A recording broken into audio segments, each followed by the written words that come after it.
We're gonna be reacting to Arena. Already heard that a lot of people. All I know that Twistex died, and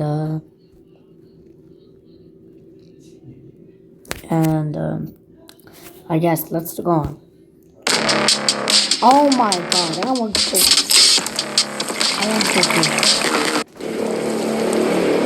This is the largest tornado in recorded history, heading straight for storm chasers, desperately trying to escape. In just a couple of minutes, this monster would become one of the strongest, most infamous tornadoes in modern history.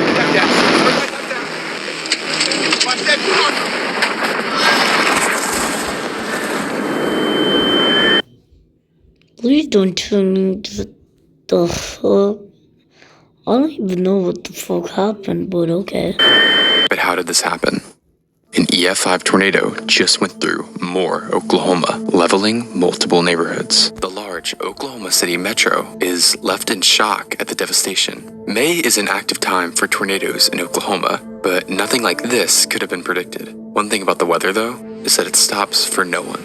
As the weather system responsible for the EF5 tornado fades to the east, a new system follows from behind. Forecasters notice a strong trough on weather models and note it will intensify over central Oklahoma as winds push from a region of high pressure to low pressure. A band of robust winds foster the wind shear needed for storms to form. The summer heat and strong moisture from the Gulf blend in these areas as well, giving the atmosphere every ingredient it would need for supercell thunderstorms. But still, not every supercell is a disaster. It feels like South Florida. I gotta tell you, my hands have been sticky all day. There's just a ton of moisture in the atmosphere right now, and a couple of storms that have already begun to fire here. Gonna show them to you.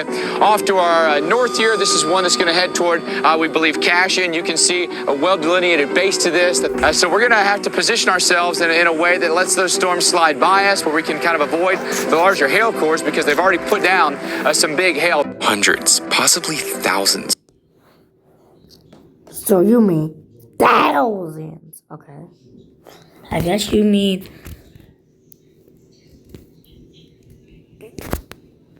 thousands. Okay. Of chasers have chosen today to chase storms. I mean, it was perfect. Right in the middle of Tornado Alley, summer had just rolled around, and a huge tornado had just occurred in the exact same area, enticing chasers with the prospect of another potentially historic event. With the risk directly situated on central Oklahoma, storm chasers needed a good place to sit and wait while still avoiding traffic from the huge. I'm just saying, what the fuck is Norma, man?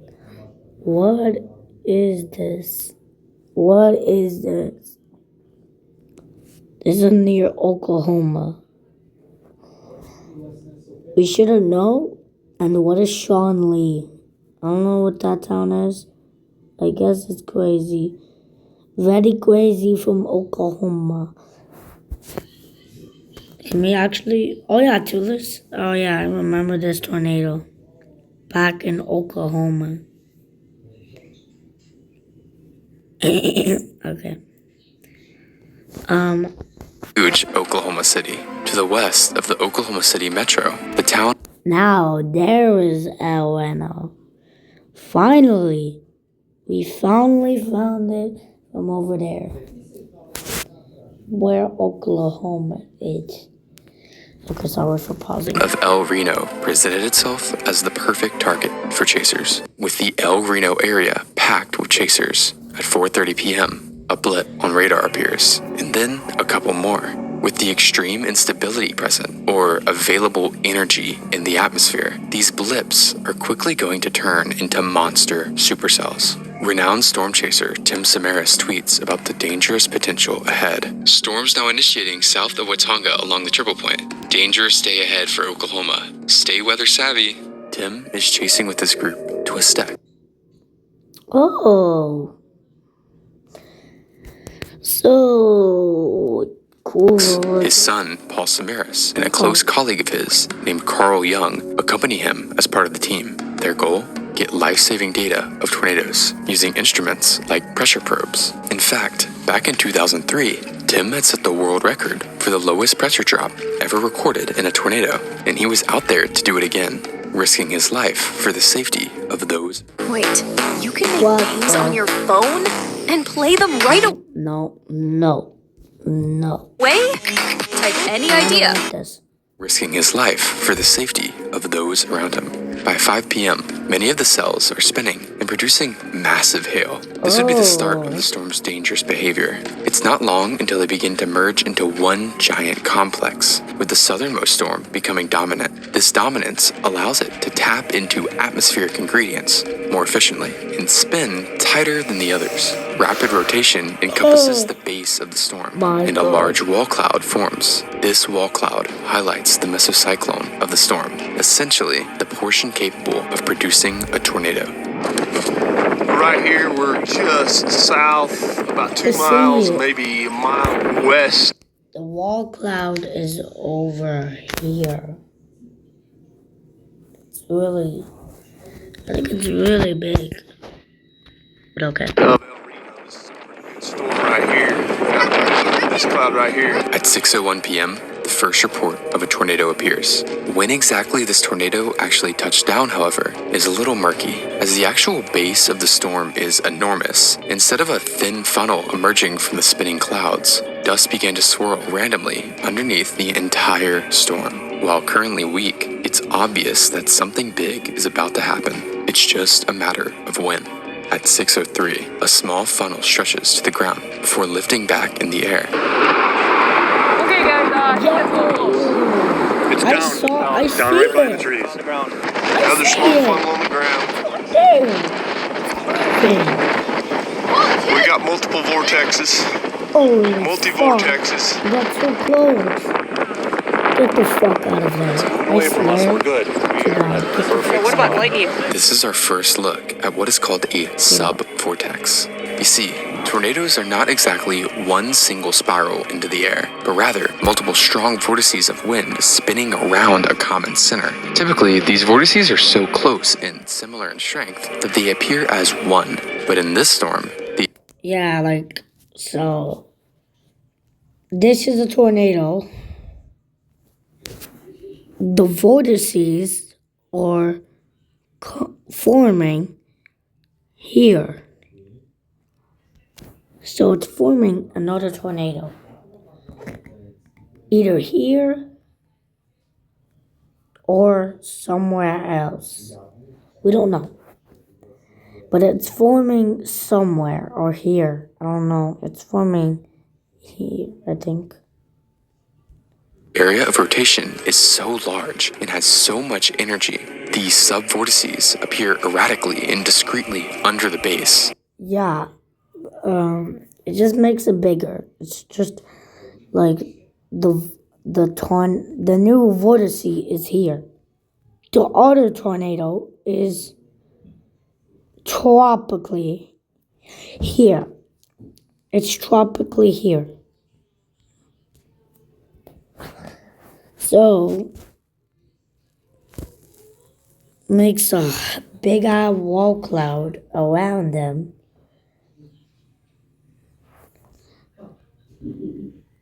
And that's a sub-vortices. And yeah, they're about to emerge. That's all I'm gonna know.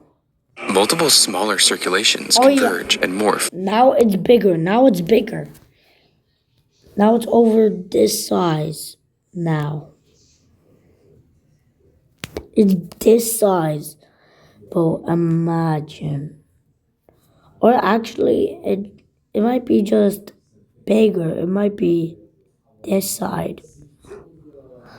It's this. Oh, wait. I missed this spot. But it's literally this size. I mean, it's going here. But it's this size now. The more that it's growing, it's getting bigger. They emerged. So, it makes them push the air this way. And both ways, because there's about to be another vortex anywhere. Towards one main tornadic circulation, and the entire beast sways. Yeah, see? There's two tornadoes. one here, I guess. That's here, and then another one that's here. So it's coming this direction. Because it's getting bigger. It's about this tornado is going this direction. So which means the tornado emerges. So yeah. Round unpredictably. If this isn't already confusing enough, the situation becomes more erratic as multiple. Yeah, see? There's another vortex. Another vortex forms.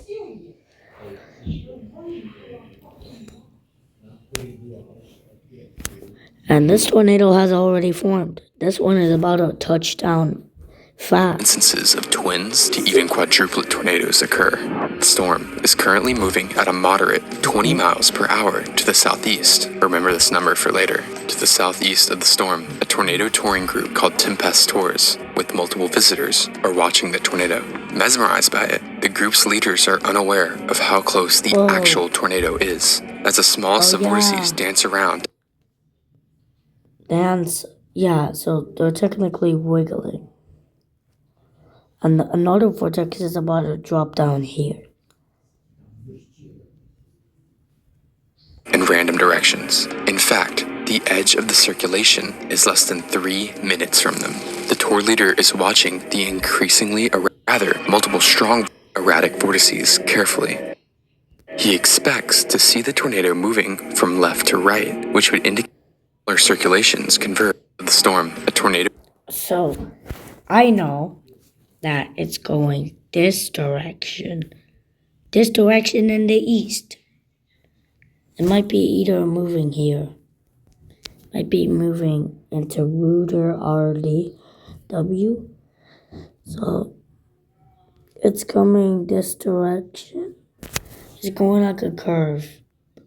So that's why they're getting the hell out of there. So they might be going here, on here. They start driving more here. So we're driving here. Yeah. So, yeah. A touring group called Tempest Tours, with multiple visitors, are watching the tornado. Mesmerized by it, the group's leaders are unaware of how close the actual tornado is, as the smallest of vortices dance around in random directions. In fact, the edge of the circulation is less than 3 minutes from them. The tour leader is watching the increasingly erratic vortices carefully. He expects to see the tornado moving from left to right, which would indicate the tornado is moving from west to east. I just realized that it just got bigger. The tornado got so damn bigger.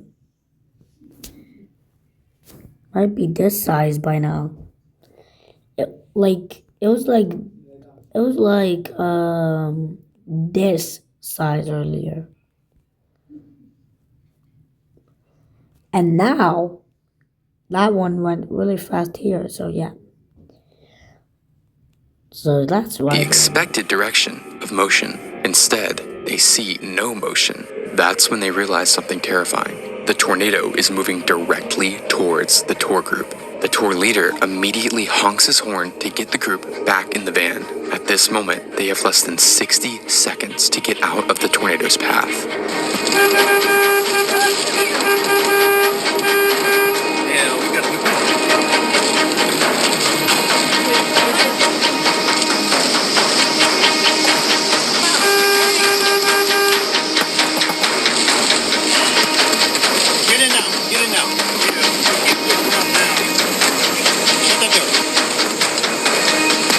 Tour group members jump into the vans, and the convoy bombs southwards to escape the tornado's path.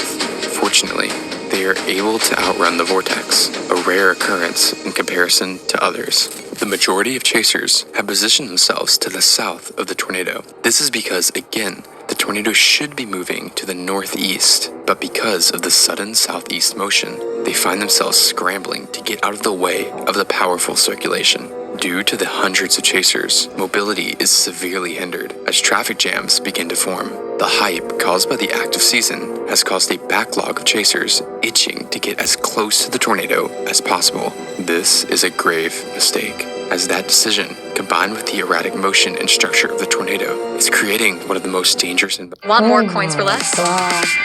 Save 25% on TikTok's official website. Same coins as Oh my God. same. As that decision, combined with the erratic motion and structure of the tornado, is creating one of the most dangerous environments around a tornado possible. Due east of the tornado at 6:09 p.m., storm chasers Brett Wright and Brandon Sullivan are watching the tornado only 3,000 yards away. The chaotic movement of the subvortices make it difficult to determine the movement of the tornado, but they assume the tornado is headed east to northeast, which would be essentially directly for them. Analyzing the situation, they decide the smartest possible thing to do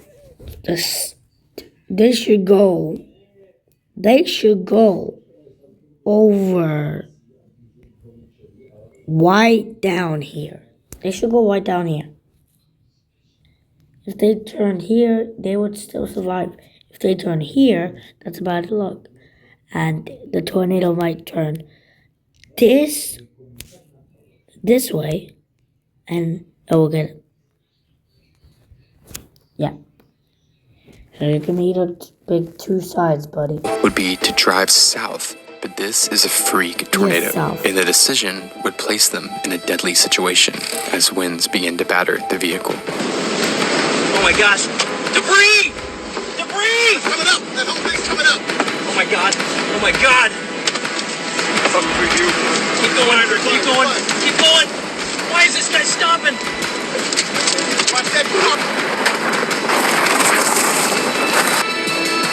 You may be confused as to why they waited until the tornado was so close to them, but the same illusion that almost killed the tour group has struck again, making the motion seem much less direct than usual. The wet roads and gusting winds mean their car is limited to max 40 miles per hour, a speed which is not at all fast enough to escape the massive growing wind field. As the strongest inflow winds feeding into the tornado strike them, a nearby farmhouse is torn apart, pelting their car with debris and shattering the windshield. They are just barely able to keep moving though, escaping the tornado by less than 40 seconds. At the same moment, exactly 1 mile north of Wright and Sullivan, the Twistex group is turning east onto Reno Road. Right now, the team is trying to get in the path of the intensifying tornado. You know what? Twistex, you should go right here. Or here. You can keep going south, but you can keep doing that. You'll still escape, buddy, so you have a lot of choices. By paralleling the tornado from the north, their hope is to outrace it, allowing them to drive south ahead of it. As they follow the tornado, they no longer see a collection of subvortices like earlier, but instead a giant Hey, God damn, Baker, look at that. It's like this size for comparison. Or this. It's like this size. That should be around. It should be around like 2.2 miles wide. 2.2 miles wide. That's wide. wedge, a tornado that's wider than it is tall. This doesn't mean that there aren't extreme subvortices though. In fact, they are just hidden inside the dust and debris. The only way to see where the subvortices are now would be by actually looking inside the storm, which is precisely what the crew in control of a mobile radar truck are doing. What they observed is very rare. For most normal tornadoes, the rotating core of the storm will exact its power into a single point. But here, the mesocyclone is so powerful, multiple distinct rotations are forming within the circulation. The wind speeds and erratic motion are alarming to the people inside the radar truck. Less than half a mile behind the Twistex crew, Reed Timmer and Team Dominator are also following the tornado. Storm chaser Ray Bohack is filming from within one of the team's 3 storm chasing vehicles. Dominator 1, he captures the monster in front of them.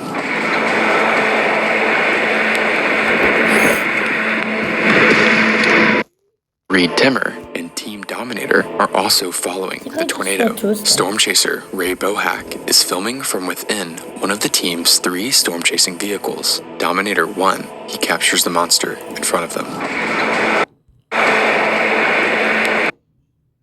That is definitely Twistex. Don't you see that? That's Twistex. Twistex. That's Twistex. The massive wedge tornado can be seen in the center of the screen, with Team Twistex just up ahead, right next to the tornado. Unknown to the team though, they are in a very dangerous location. The subvortice is going around, like, to be parents, to comparents. The subvortice is going around and around.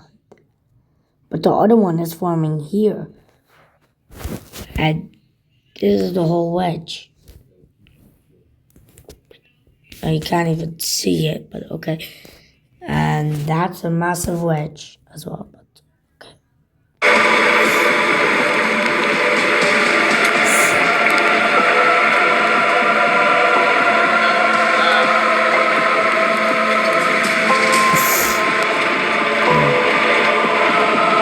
The radar track records another vortex form over the El Reno airport. This vortex sweeps just behind the team, when suddenly another vortex forms further to the southwest side of the wedge. Within the storm, there are now 3 or more visible vortices. What I receive is unexpected.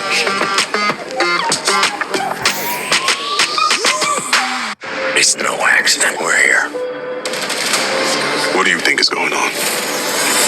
These victims are gonna end up being Southwest side of the wedge.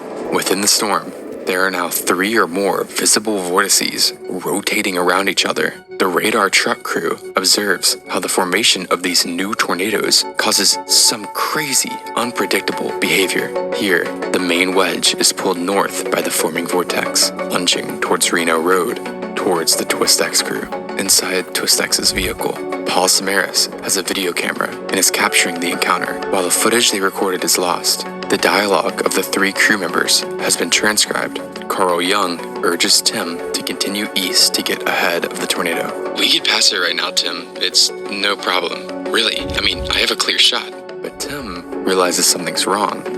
We've got debris in the air. That's the problem. As the wedge curves towards them, the outer bands begin to impact them, pelting the car with debris. We've got...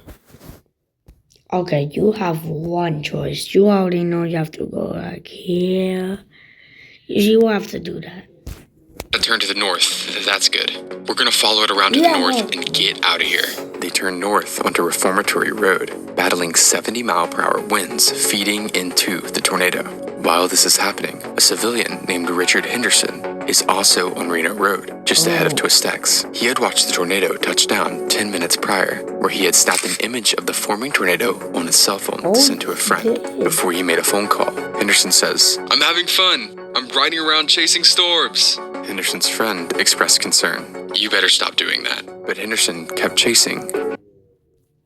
Do you realize he's not a child? He's a grown man. I don't think he said that. Continuing east on Reno Road. When the tornado made its lunge north, Henderson kept pushing eastwards. The friend recalls hearing popping noises as debris hit Henderson's car. Soon, the call went dead. If the wedge keeps going north, both Twistex and Henderson won't just be hit by debris, but be directly struck by the violent tornado. In some miracle, the wedge decides to make a complete loop and begins to head south again. This sudden loop allowed Twistex to escape north, where they can turn west onto 10th Street to make another attempt at safely intercepting the tornado. The dark mass now deviates slightly to the east, and with this change in path, a change in speed. The tornado is no longer moving at the reasonable 20 miles per hour from the beginning of its life. Now, it's racing eastwards at more than 50 miles per hour. Any chaser east of the tornado now suddenly finds themselves escaping a deadly situation. There's a huge issue though. There are now potentially hundreds of chasers clogging the wet dirt roads, making it practically impossible to get out of the way. One chaser who finds himself stuck in the chaser traffic jam is Skip Talbot. He's in a group of chasers watching the storm approach from the intersection of 15th and Country Club Road. Up until now, dust has obscured the tornado from sight, except when lightning strikes briefly, illuminating the approaching circulation from behind. But even as the tornado closes, the heavy rain hides the chaotic Ferris wheel of vortices from sight. The group stays, waiting to gain a visual on the tornado. After all, the tornado is still about 2 miles away, but gradually, Talbot notices something unusual. He watches as the rain curtains sweep from left to right at increasingly fast speeds. The rain must be rushing around at more than 100 miles per hour. This triggers a sudden epiphany.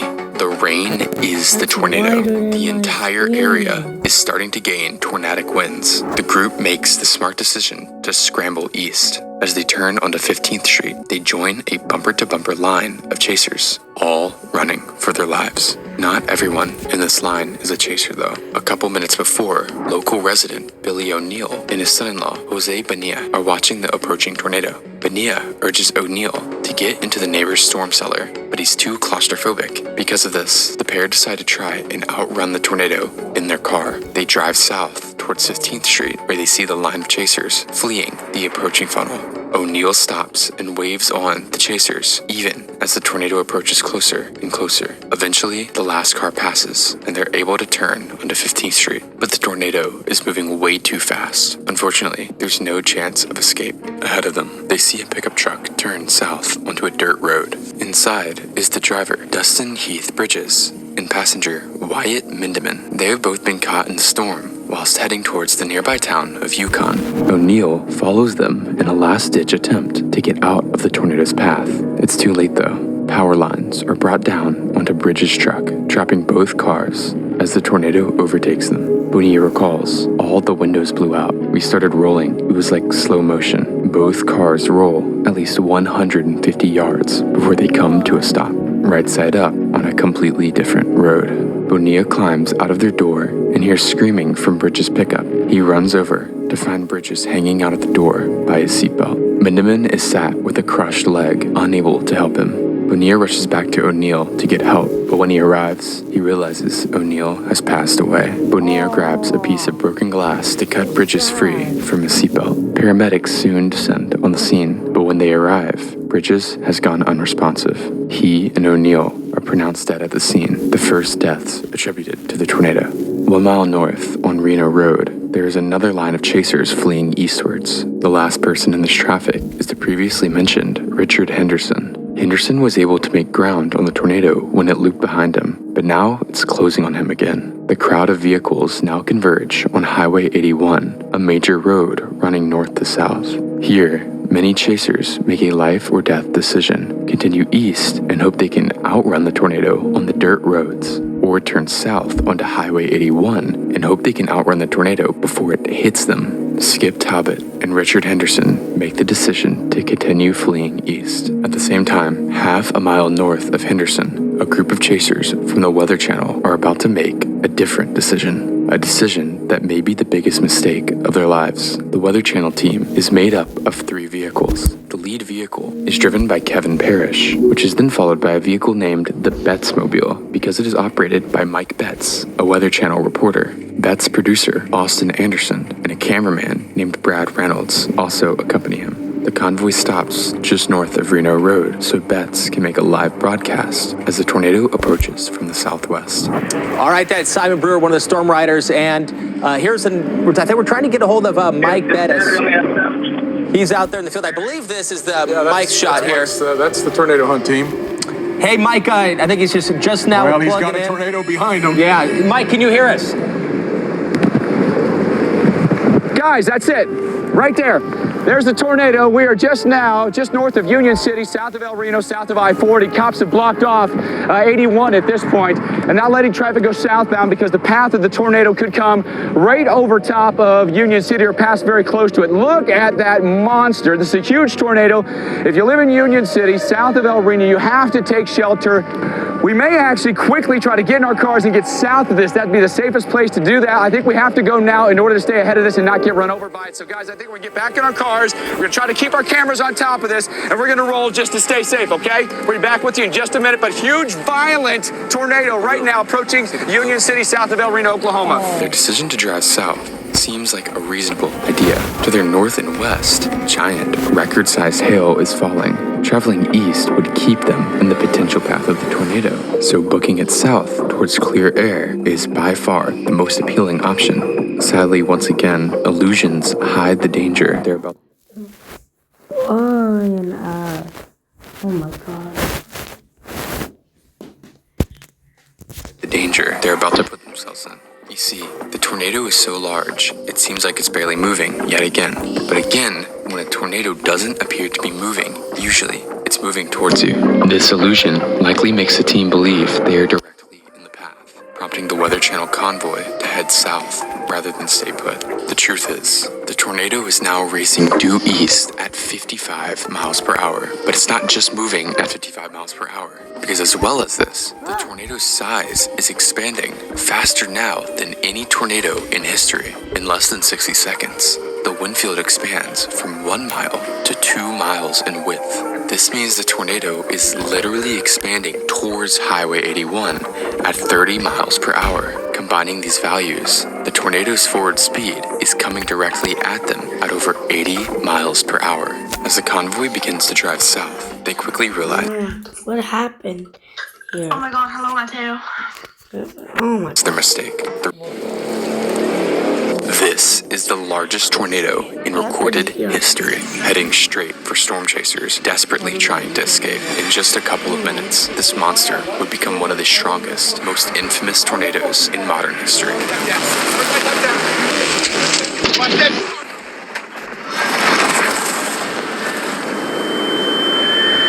But how did this happen?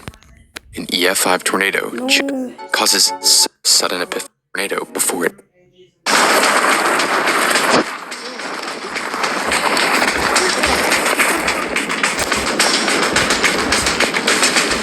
Bet's camera is ejected from a window upon impact, but continues filming. The Betsmobile can be seen rolling away, with the 3 occupants still inside. To the north, a separate tour group operated by Randy Walton is attempting to navigate through the traffic jam of Chasers on Reno Road. Their tour group is about 30 seconds ahead of Henderson, but instead of continuing east like Henderson, they turn north. 50 seconds later, they approach the intersection of Highway 81 and a road named Reuter Road. At this exact same time, the TwistX crew is now approaching Highway 81. Neither TwistX nor Henderson are aware of the incredible speeds at which the tornado has expanded eastwards. Yeah. Tim says, "We're probably going to have to cross 81 if this road is good, and then try and drop down if we got some viable roads." They pull up behind a Toyota Yaris. The driver is storm chaser Dan Robinson. Robinson has a rear dash cam rolling, filming TwistX right behind him. Robinson looks south and also sees the tornado crossing the highway. This convinces him to continue east onto Reuter Road. TwistX decides the same. Randy Walton records Robinson's Yaris crossing 81, followed by the TwistX crew's white Chevrolet Cobalt. Walton and his group would have no clue they were recording the last moments of the TwistX crew. Thinking quickly, Walton also decides to turn onto Reuter behind them. Right on 81. Yeah. Copy. Go slow. Copy. I've never had anybody tell me to go slow before. Go to the highway, back where we came from and go keep going where we're going. Turn around. 10-4, turn around, and then we're going to go back the exact same way we were just going. This decision to turn around, without a doubt, saved their lives. But Dan and TwistX are continuing down Reuter. To the south, Henderson is still stuck behind the line of chasers on Reno Road. After the powerful core strikes the Weather Channel convoy, it begins to do something that no chaser was expecting. It it begins to move north. The heavy rain is not only slowing down the line of chasers in front of him, but it's also completely obscuring the tornado that's rapidly approaching him. As far as he's aware, the tornado is still a mile to his south, stuck behind the line of chasers on Reno Road. After the powerful core strikes the Weather Channel convoy, it begins. Just keep going here, go north, go upward towards Texas, and then turn somewhere. To do something that no chaser was expecting. It begins to move north. The heavy rain is not only slowing down the line of chasers in front of him, but it's also completely obscuring the tornado that's rapidly approaching him. As far as he's aware, the tornado is still a mile to his south, where he last spotted it. But in an instant, the winds begin to roar and debris begins to pelt his vehicle. There is quite literally no time to react to what's happening, as the tornado roars just behind him, east of the intersection of Alphaville and Reno roads. His car is lifted and flung. Oh my god. Why didn't you just go like... Oh, you're so crooked. And he just caught you. Off the side of the road, he disappears into the darkness. Emily Sutton, a chaser just ahead of Robinson, films the core once again revealing itself. The funnel is a stovepipe shape, no more than 250 yards wide at its base, but the wind field is still growing. To the north, Twistex still can't see the tornado. Heavy rain to their south means it's essentially invisible, and determining its motion is impossible. They can only assume it's continuing eastwards. This thing is moving 40 miles an hour, 30 to 40 miles an hour to the east. Tim is likely guessing here. Oh my god, Twistex. It's coming right towards you. And you're gonna, gonna get caught in it. As the tornado is much closer and moving much faster, as the rain begins to clear, it's hard to discern what exactly is to their south. No, I see it. Well, maybe I don't. Tim looks up the road. Dan Robinson's car is just ahead, and rain bands begin to sweep towards the road. He glances back towards the massive rain, where the funnel is beginning to reveal itself. The air around him grows, quote, eerily calm. There's no rain here. Actually, I think we're in a bad spot. Oh shoot. I think the tornado is right here, and then they said there's no rain here. Actually, I think we're in a bad spot. And then, yeah, they got caught. These are the last words that we verifiably have of the Twistex crew before the camera recording. Bro, what? Quip is free? No annoying ads. Just type an idea and boom, instant game. No. Twistex crew before the camera recording cuts off. It had used all of its storage, but at this point, the tornado is 90 seconds away. Robinson's rear dash cam continues to capture the white Chevy Cobalt. He also begins to realize what's happening. What is that? What is that? It looks like the tornado. The car won't go. I've got to get out of whatever this is. The car just isn't going. Twistex's Chevy with... Oh my god. Twistex is right here. And, the tornado is going to be here. And he's going to be gone.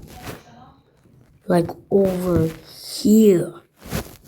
And he's been... Less powered than Robinson's Toyota falls behind him. The rear dash cam captures the car disappearing from a pair of headlights to a single speck of light. Whoa. And soon, the tiny speck of light is extinguished. The wall of darkness has consumed the road.